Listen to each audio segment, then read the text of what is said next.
You know, my thing, when I see somebody on the side of the road, is like, why can't they do something? They have to have skills, right? You know, get a job or something. Let me see. Get this guy's attention. Yo! Yo!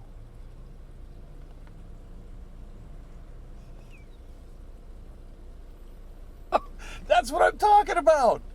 That's what I'm talking about. Skills. Whoa.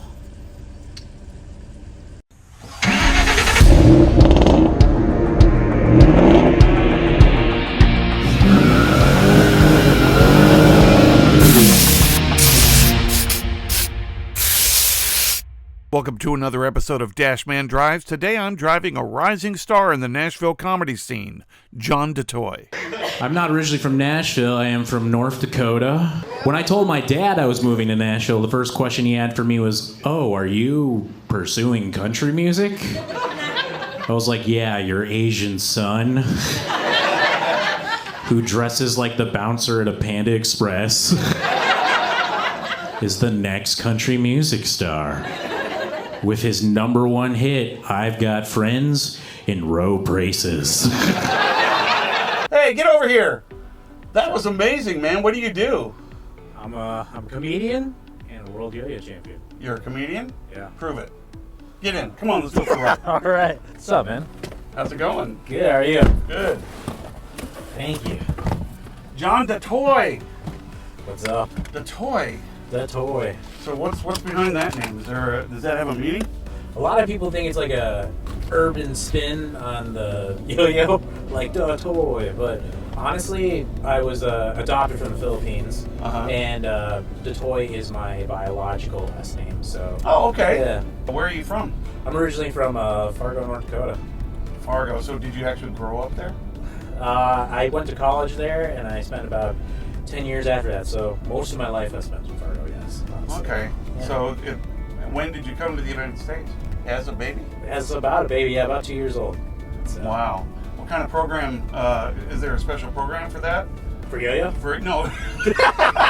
For your adoption. For your adoption like that, you know, if your parents were wanting to have a child, could they not have children, or they just Yeah, they couldn't have children, so my mom's father, my grandpa, served in the Navy, and he always talked about how great the Philippines was and how nice the people were. Yeah. So they went through a program in like the Twin Cities of Minneapolis, and and it took them about 3 years to figure out if they could get approved even, and it was a long process because tuberculosis was really big back then. Okay. So like a lot of kids in Southeastern Asia, I guess, were having TB. So and they would worry about bringing that back over. Yeah. Wow. I actually had pneumonia when they picked me up, and they thought it was TB, but luckily they got me cleared for it. So. Yeah, well, that's a good thing that it wasn't, that's for sure. So do you have any extended family, you had cousins or anything like that? I do, yeah. I have so many. It's kind of funny. I'm a only child in my family, but my mom and my dad had about 3 siblings each, and they all had probably 3 to 4 kids each. So yeah. I couldn't count, honestly, how many I have. So they kind of were like my brothers and sisters growing up, if I'm being honest. So I do these driving videos, obviously. Yeah. You can make comparisons to comedians in cars getting coffee, but we are not getting coffee. No, we're not. So we're not getting sued. Nope. But I have 20 vehicles. Granted, 2 of them are identical to this, but I do have to ask you a question. Okay. Because we are riding in a 2017 Ford Explorer Police Interceptor. This is a former Tennessee Highway Patrol vehicle that I got at auction. Nice. I do have 2 of them. My question to you is, why did you choose this over 3 Corvettes, 7 Mustangs, 2 Trans Ams, a military Humvee, a Nissan 300CX, and a Ghostbusters mobile? Well, I'm going to preface it with this. It is because of comedy. A comedian and I were doing a road trip to Nebraska for a gig, and we hit a deer at about 2:30 in the morning, and we called the rental company being like, "Hey, we're stranded, can you get us a tow company?" And we're like, "We can just get you an Uber." I'm like, "I don't think you understand where we are. We're in the middle of a cornfield right now." And they're just like, "Yeah, we just checked, there's not an Uber. You can just," and they said this without skipping a breath, "Why don't you guys just sleep in your car until like 9 a.m. Really? when we get a tow?" And I was like, "Okay." And then like about an hour of me and my friend trying to fall asleep in this car, we were like, "Let's call the sheriffs." And the sheriffs come and they decide that they're gonna basically pick us up in their exact model of this exact car and drive us from county to county to county line until we were at our hotel where they dropped us off. In Really? County. Did they transfer you from one to another? Or did Yeah, they did. Oh, wow. So they had someone else pick you up. So is it really like Dukes of Hazzard? You know, in the Dukes of Hazzard, they're being chased by Roscoe, but as long as they get to the county line, Roscoe has to stop. Yeah. Well, here you are, Mr. Stovall. Just across the county line where all that money of yours is safe from Roscoe. It was right at the county line. They were like, it looked like the most, I don't know, it looked like they were exchanging prisoners. A prisoner transferred. That's exactly. Except it was two Christian comedians. That's funny. And like, obviously they didn't have two front seats and the guy had all his gear in the upper back seat. Right. So the cop's like, hey, someone's got to get someone's got to get in the cage. And I'm like, that was me because I was not the headliner. And, that's how it works. There's a pecking order. There's a pecking order for even the where you're sitting in the police car. So it's nice to be in the front seat. That's kind of why I chose this car. Okay. The seat was like, this is what this is like. Okay. Did you see that guy? He just put his hands up like, don't arrest him. That's drove so by. funny. It's a neat vehicle. It still has the push guard. It's got the searchlight and it's got the cop wheels with just the center caps. Chrome. Once you get behind them in this thing, they just move. Well, let's talk about your yo-yo stuff. That was really impressive. I have seen you do it on stage. Mm-hmm. Very amazing. At what age did that start? It started 27 years ago when I was 4 years old. Oh, wow. Yeah, and it was because I was just watching TV with my parents, and we used to really like that show, Bill Cosby's Kids Say the Darndest Things. And he had a guest on there that was like a 8-year-old kid doing really cool yo-yo tricks. Yeah. And I just was hooked. I was like begging my parents to like get me a yo-yo, get me like, how do I become like that kid? And my mom didn't know where to start. She was like, you want to give your kids everything, but I don't know if this is the one thing but she found it. She found out on the internet there was a yo-yo club near our house where I started going. It was kids ages 4 to 14, and they were just teaching our tricks on a Friday night, hanging out, and that's where it all started. And then after about 2004, a lot of the older kids went out to college, and I was still one of the only ones like actively participating in yo-yo events outside the club. Yeah. So I started learning kind of by my own, and I became a pretty fierce yo-yo competitor. How do you become a rising star in the yo-yo world? Well, that's interesting. So Minnesota is actually kind of a hot spot for yo-yo. It just sounds funny. I know. Hot spot. It's a hub. I'm listening to you. It's a hot spot for yo-yo players because they have the Minnesota State Championships, which is a big contest for the Midwest. Yeah. And then they had the Midwest Regionals, which is at Mall of America. And like the big rotunda where people like 4 floors up can watch this contest below them, and it's like projected on screens, and it feels like a real event, like almost at a concert. So that's kind of the 2 events I got acclimated into immediately, was competing in the beginners divisions of those. Yeah. And then I graduated to kind of the pro or adult divisions when I was 11 years old. I was just getting progressively better. YouTube was just starting to fly off around that time, or start at least. And I was learning tricks at lightning speed. And eventually in the year 2005, I won the Minnesota State Championship, the Midwest Regional State Championship, and I won the World Yo-Yo Championships. Okay, where's the world take place? That was in Orlando, Florida. And then how do they determine world? I mean, are there people from India, from Bangladesh, from all over the world, from just everywhere? I would say that year, probably about 38 countries were represented. Okay. And you do a preliminary round where you do like a set of tricks, and if you can do them all on the first try, you essentially make it to the finals. Does it make you sad that somewhere there might be some little tribal kid in, an unindustrialized nation, in a place where they've never even seen a car, but they carved their own yo-yo, and he's actually better than you? But it does not make me sad, but I love the idea of that. That's like rags to riches story. That's what they make movies out of. That's what I've always wondered. I've always wondered when they say world's strongest man, and there's some mountain dude who's living up by himself who's carrying logs like Arnold Schwarzenegger did at the beginning of Commando. carrying a whole stinking tree, and it's like, dude, I'm way stronger than that dude.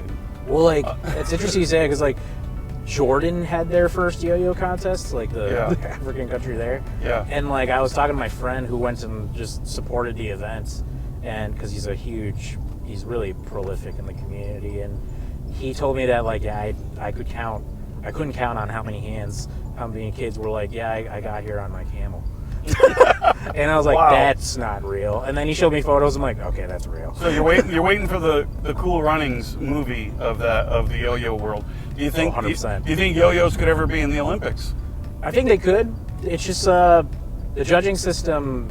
I mean, we could talk for 5 hours about the judging system, but it's not completely solidified yet. Like, and every country has 5 hours later. And that's how the judging system is. But yeah, no, it's basically judged like an ice skating routine, where it's like 60% technical, 40% performance based. Okay, so I used to watch BMX stuff and motocross. Yeah.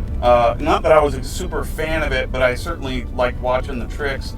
And I remember just people being blown away, the first time someone, did a backflip with their bike or their motorcycle. But now you watch X Games and they're just, flying like Superman and then grabbing onto it again, and it's nuts.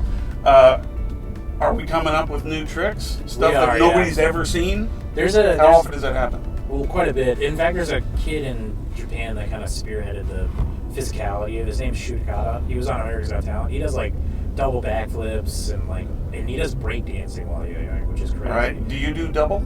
I can do two yo-yos at once. Yeah. I mean, I guess the basic question for anybody would be, how do you not get them tangled up? But obviously, it's a lot of nerd stuff. It's like patterns, because it really is like kind of like math. You're just learning patterns. Before you said that, I was about to say, I'm thinking A Beautiful Mind, and you've got all the calculations in your head and seeing exactly the direction of the string and knowing where it's going and coming back, right? It's funny you mentioned Beautiful Minds. I've seen a yo-yoer who I dreamt those tricks, so I drew it up in my notebook. I'm like, all right. Or you could just try it. Right. Right. But he drew it up like a diagram, and I'm like, I never did that when I was like competing, because I'm retired. I'm 32. That's why it's a young man sport, but it's it's when the carpal tunnel and the arthritis start to sink in, and the girls start end to the career, and the girlfriends start to be a bigger part of your life. Right, and you want to keep them. Yeah. So I think one of the biggest things that people have to get over is the nervousness of being on stage and in front of people. Yeah. And for a lot of people, it just comes naturally, and it's not something you can teach. No. Other than that, it is something you need to get used to, and then you can acclimate to that. Do you think being up there doing your competition with yo-yos helped you with being in front of crowds? Yeah, and yo-yo was not the only thing I did on stage. I played in a lot of rock bands growing up in high school and middle school too. So I think that helped get me a jump start, because a lot of comedy is being able to look like you're comfortable on stage. Right. You get the best jokes in the world, but like if you don't know how to sell that with your body presence and stuff like that, if they see a little bit of weakness, then they'll attack that, or they'll tune out. Yeah. Then they'll tune out, Yeah. So, yeah, I do believe that it helped me a ton. All right. So, when did that bug get you, and when was your first time on stage actually doing comedy? I was in Fargo, North Dakota, where I started, where most comedians do. Oh, yeah? Yeah. And, yeah, Fargo's got a good scene. But the way it started is, like, my grandma wasn't doing very well at the time. Yeah. And, I'm sorry, yeah. She was everything. That woman had Italian, Swedish, German, Norwegian, but she had the attitude of a New Jersey overprotective mother, and it was very interesting growing up with her. But she loved comedy. Yeah. So like one of the things she gave me when I got older was Jeff Foxworthy's one of his first albums that he did. All right. And I listened to that and I thought it was really funny. And I was working an internship where like I didn't get to talk to people a lot, so I needed something that was long and standing. So I started listening to stand-up albums, and I listened to Dimitri Martin, Lil Dave Tell, just pretty much anything to consume. And I was like, I kind of want to try this, you know. And I found out it was an open mic, and my first open mic was in like July of 2017, I think. So, yeah, it was, and I was so bad. It was very, very tough. Well, do you remember your first joke or anything from like your first set or two? Yeah, my first joke was, and it's the only thing that ever got a laugh for like a year, was I was eating alone at a pizza ranch, and this little kid passing by called me a chubby Jackie Chan, and that hurt. Oh, sorry, I left. But not as much as the moment that I realized I'm eating alone at Pizza Ranch, so, which was the joke. So yeah, that would get a laugh. That was like my first mild joke that I wrote. Yeah. And then as I got older and started doing more comedy, I was so determined for a while not to do yo-yo in my comedy because I wanted to learn I could be a comedian. But as I got older and more like met more comedians, they were a comedian I really respected was just like, you should absolutely do yo-yo in your comedy. It would be stupid not to do that. How are we going to differentiate you from everyone else? You're the yo-yo kid who is also a comedian. Like, so I just started doing both, and now it's like half my act. Oh, it is extremely impressive. Yeah. Because I play keyboards and so on like that, but I don't think that I have the dexterity for. Again, you gave me one today, and I could do the basic up and down. Yeah, you got it, sleeping. Yes. You know, I got about that, but I suppose if I really kind of applied myself, maybe you could teach me something. Yeah. And then I can add that to my comedy act. Yeah. Are you coming after me?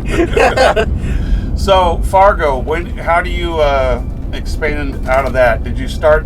I mean, where's the launching pad to then start going to other clubs? Because you're in Fargo, North Dakota, which is basically right there. You got Minnesota. It's not too far away from. How far from Minneapolis? About 3 hours. 3 hours. That's not bad. So you probably have a lot of clubs there. Yeah, I think there's like 5. Now, did you have to head over there and hit open mics and stuff, or how did you start? I would do that. I would drive to Minneapolis and pray I got on an open mic. Mm-hmm. Sometimes I would, and I would bomb, and then I'd be like, it would be 2 bad things in the end of the night: a long road on a boring highway, and also a feeling to be like, I'm not very good at this. This stinks, and also this drive stinks. So. Except for the fact that everybody bombs. Yeah, exactly. But what really launched me was there was these 2 people who opened up a comedy club they had a basement of their bar. Oh, okay. I'm glad you said their bar. And not just like they come over our house and go down to the basement. It's like a comedy club. It's a fight club. And then they strap me to a chair and they're like, "You're gonna watch Dennis Leary, whether you like it or not." One of my favorite jokes about that comedians have ever made about comics was like, the best places for comedy would be the worst places in a fire. He'd be like, you know, like open outdoors, worst place. But I want a basement, wooden pillars, and only one way out. That's exactly right. So your wife does comedy too? Yeah, we met in stand-up comedy. Right. And so how did that work? Well, I was dating this woman for like 10 years, and then we didn't work out very well. And then my best friend, who was also a comedian, was like, "Hey, you should date Paula." I'm like, "You mean, you know, our friend Paula?" Is like, "Yeah, you guys have a lot of the same interests." And then I just started hanging out with Paula more often, and I was like, "Oh, I really like this girl." But like, I had no game because I like had been out of the game for 10 years. Yeah. So I was just like, she was asking me like, "Hey, you want to come over and bake cupcakes with me?" And I was like, "It's a little forward, you know." And then it went on for like a week and a half. And my wife will dispute this, but she literally cornered me at the open mic at the comedy club in Fargo, and she was like, "Hey, I got something to ask you. Do I bother you?" And I was like, "What do you mean?" He's like, "You didn't come bake cupcakes with me." I'm like, "Oh, you wanted to bake cupcakes?" She was like, "Yes." And I was like, "No, I was actually thinking about asking you out on a date." She's like, "Are you asking or are you telling me?" Telling me that you're thinking about it. Yeah, and then I was like, "I'm asking you." And then we went on our first date, and it's just been history since then. And then about 2021 or 2022, no, it's 2021, our best friend moved to New York to pursue stand-up comedy. And then my wife and I, we're both clean comedians, and we love Nate Bargatze, we love Dusty Slay, Brian Bates, Aaron Weber, and we're like, we should move to Nashville. We got done with work, and she's like, "I'm moving to Nashville. You can come if you want to." Wow. And I was like, come if you want to. Yeah, and because she's just a really strong, a better woman. Right. And I was like, yeah, I'm going to come to Nashville. And then we moved here, and it was... Well, the cool thing is you got L.A., New York, now Austin, Nashville. But those cities were all shut down. Love it. Yeah. Those cities were all shut down. So this is all during that time where it's like you're picking the hardest time to roll the dice on something where you got to get out with a crowd. Yeah, it was. Okay. So we chose Nashville because it was pretty much open, and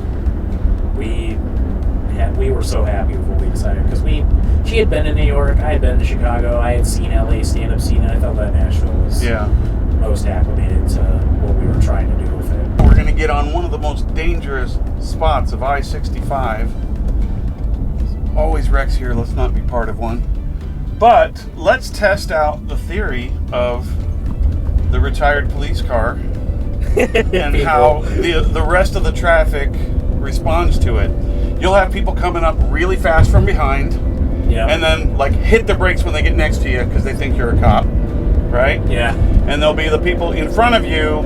Again, like I said, they'll move out of the way if they're paying attention. No, yeah, exactly. You know. All right, so far this guy's just holding on. Oh, he's getting over. Hey! That's ding one. I was actually surprised because I thought he'd stay here at least until this merging traffic came in. Well, let's see what we got. We got one. Two. All right, is this Chevy Volt gonna go over? Moving. Go, That's go, if go. Hyundai will let him in. Right. Next up. And the thing is, we're just in a normal car. They're not moving. Yeah. So why are they moving now? Because they know it's the right thing to do. People know right from wrong. Sometimes they just don't choose to do it until it matters. Like right now. So then you'll have people who don't want to pass you. When I bought my son his police car, I got it in Clarksville, and on my way back, I've got video looking back of I-24 traffic. Yeah. Because I was basically going the speed limit in the right lane, nobody would pass me. Really? And they just piled up behind. It's a white Dodge Charger. I feel like the all black one, like the one we're in right now too, is like even more like it makes people even more nervous because it's like kind of undercovery looking. Who do you think has worse drivers, North Dakotans or Nashville? Oh man. Growing up in North Dakota made me a better driver here, especially in inclement weather. And it certainly helped me for driving the Mustangs and being able to drift them because I mean we grew up driving in 7 months of snow. Yeah. Now, I admit that even though the roads and schools and things could just shut down at the hint of snow, we got one. Yep. That's 3. 4. Four now. 4. Oh, it's 4. Yeah, true. We are counting that. So, anyway, I admit if it's raining and then it freezes, nobody's driving on that. No. Nobody's driving on slick, just ice. But just snow in general, that really helped me. So, well, you know, because like it'll snow like 4 inches here, and like the grocery stores will be emptied out. Yep. So like in North Dakota, it'll be like, I should probably go to the store. It's supposed to snow 2 feet tomorrow. Exactly. It's kind of like a Okay, so I grew up in Minot, and I remember them shutting down school one time. Really, just once? Once. The governor had declared it a state of emergency because it was 80 below. That was when I couldn't go to school due to snow, even though, you know, we would go when it was 4 feet like you're talking about. Yeah. One time my transmission went out on my 1979 Chrysler New Yorker, and only reverse worked. I drove the rest of the way to Minot High in reverse. And I got to school and I called my mom and she goes, well, tell me where the car is. So it's at the school. But you said the transmission went out. It did. That's but so funny. How was it at the school? I drove backwards. I did. That's so funny. Never got pulled over, but yeah, drove backwards to school. But I always nicknamed it North Dakota. Yeah. And I called Minot Mind Rot. And that was rude of me. Looking back, that was rude of me. I felt like I need to get out and get into the big city and get out of small town. But I chose Nashville because it was a happy in-between. Yeah. You know, I came here mostly for music. Yep. But chose this as a little bit probably more small town than obviously LA or New York. You know, Yeah. I got an internship at a recording studio here, and so I've been here doing that. Nice. So you and your wife move here, Yeah. and how do you start hitting the scene for comedy? Well, first thing is we just went to every open mic we could. We didn't know which were the bad open mics, which one were the good ones. We just went to every single one we possibly could. And for the first 3 months, it's kind of just doing that. And then our friend from New York, he had a show in Nashville at Zanies, and I asked if I could just like hang out with him, and he asked if he could stay with me, so it was like a trade-off. And then we met the booker just by kind of chance that night after his show, and we got asked to do Zanies about a month and a half later after being in the city for only 4.5 months, which is crazy because every comedian who starts in Nashville was telling me, like, it's going to take you about 2.5 years to get off stage at Zanies. But it only took us 4.5 months. And I think it's because we had already done a lot of the cutting our teeth. Like, we were driving 4 hours to do 10 minutes. In Minneapolis, in 7 hours to Minot, do shows, do long sets. And it's kind of like you don't think it'll pay off, but it really does pay off in a big city, just having that extra experience.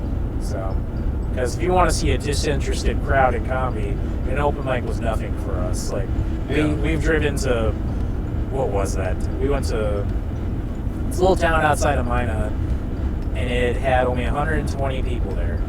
And 100 That's a of them, lot. yeah, that's a lot. It's a lot for North Dakota. Yeah. There's not even 1 million people in the state. But it was enough people that if like 10 people didn't show up, everyone knew who wasn't at the show. Oh, wow. And the people who weren't at the show were the sheriffs, essentially. Oh, wow. And the sheriff's deputy. And I was just like doing that show, and them not noticing or knowing a show was even coming to their town. Like, you learn different shots, how to get people engaged. Yeah. And Those are hard open mics when it's just, when the patrons are already there and don't know that there's an open mic about to happen. So they didn't know that there was going to be a comedy show. Yeah. And it's even one worse thing, if they're eating. right? Because when you have a built-in audience that they came to a comedy show, their mindset is there and ready. Yep. I think Nate said one of his best was when he surprised his dad on stage, you know, and comes out. But he says when you're trying to do comedy in front of people who don't know that's comedy, it just comes off as being, and it's the same sort of deal. It's like, what is this now? Yeah. I'm trying to watch the football game. Yeah. And we got this going on, but in a way, that's kind of like boot camp. Yeah, it's like the paying your dues part of comedy. That's crawling along in the mud while they're shooting rounds over your head. Yeah. And you got to stay under the barbed wire. Yeah. If you can hold up to that, then for a welcoming crowd, boy, you should be happy. Yeah. Or they got a meat raffle going on, and they're like, "Can you stop the jokes? Trying to find out if I..." Did you say meat raffle? Meat raffle, yeah. What's a meat raffle? Obviously, It's where you're people giving like away meat. What is Yeah, this? so like in North Dakota, you could go to a bar, you pay like $20, you get 4 tickets, and your tickets put in this like. Is this steaks or something, or deer, or Yeah, deer it's everything. It's like sausages, it's steaks, it's ground beef, and people get so excited about the meat raffle. And I had to compete against one at a comedy show, and I was like, "How about I announce who won the meat raffle before I do my show?" And they're like, "Now we're gonna do it like maybe in between sets." I'm like, "Please no." These people are wondering if they're gonna have brisket for Christmas or not. So, but yeah, it's meat raffles. That was a culture shock moving down to Nashville. I'm like, yeah, we could have like a meat raffle, you know, because I was working at a place that was trying to find ways to do fundraising. Like, we'd have a meat raffle. And they're like, what are you talking about? What other North Dakota isms have you carried along here? Do you say oofta? I do, yeah. I do as or well. I say ope. A lot. Yeah. Like, My kids make fun of me for the oofta. yeah, And the older I get, the more I say it. I'm getting in and out of a chair. yeah. Oofta. Or I'll just be like, if someone tells me like news I'm not very pleased with, I'll be like, oof, I'm not gonna lie to you, man. That sounds awful. Sometimes listen, when I saw Fargo for the first time, the movie, I was offended, you know? Yeah, right. They don't, because I think Sounds like my even grandma. you, I think you and I have a very Midwestern accent. You can't really pick out the Minnesota, North Dakota from us. I don't really hear much of it in you. But I think there are some things that we might just say every now and again that come out that way because we're used to it. But it wasn't until the next time I visited North Dakota, after having seen the movie, and then you just go into a convenience store. Yeah. And you talk to the person working behind the counter, and it's like, okay, all right, we do talk that way. Maybe not we, but yeah, they were pretty dead on. It sounded like it was just this parody of the accent, but that's awesome. Yeah, the thing that I've learned too is I make tater tot hot dish, which is a casserole. Yeah, my mom made it too. And I remember first working here, and we were having my first day job here.